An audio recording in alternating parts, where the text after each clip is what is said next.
Hello दोस्तों, आज हम लेके आए हैं एलएलबी का एग्जामिनेशन 2021 का सेकेंड सेमेस्टर का पेपर है human rights and international law. इसमें पहला क्वेश्चन बताया गया है, define human rights, discuss in brief in the origin and development of human rights. इनमें आपको मानव अधिकारों की परिभाषा करना है और मानव अधिकारों की उत्पत्ति एवं विकास के बारे में लिखना है आपको। इसमें सेकंड बताया गया है कि all the fundamental rights as a content in the part third of the Indian constitution are the human rights but all the human rights are not fundamental rights explain.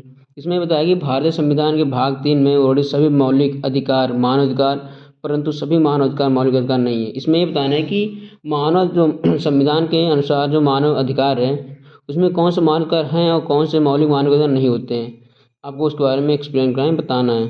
Third question बताएगा कि explain the measures for the implementation of the human rights under the international covenant on the civil and political rights 1966।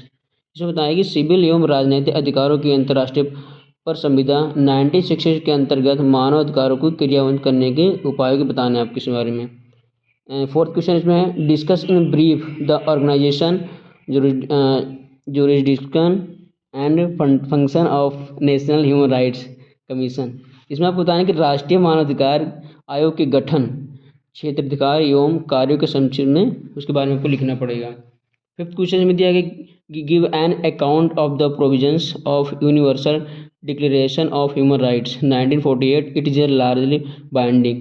ये fifth question में ये कह रहा है कि मानवाधिकारों की सार्वभौमिक घोषणा 1948 के प्रावधानों का विवरण दीजिए। अब यह क्या यह विधित बाध्यकारी है कि नहीं है, इसके बारे में आपको लिखना पड़ेगा।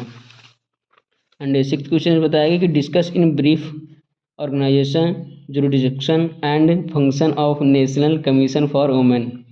सिक्स क्वेश्चन में बताया कि राष्ट्रीय महिला आयोग के गठन, क्षेत्राधिकार एवं कार्यों की संक्षिप्त में वर्णन करना है। इसमें आपको बताना है कि राष्ट्रीय महिला आयोग के गठन के बारे में और क्षेत्राधिकार एवं कार्यों के बारे में बताना है आपको।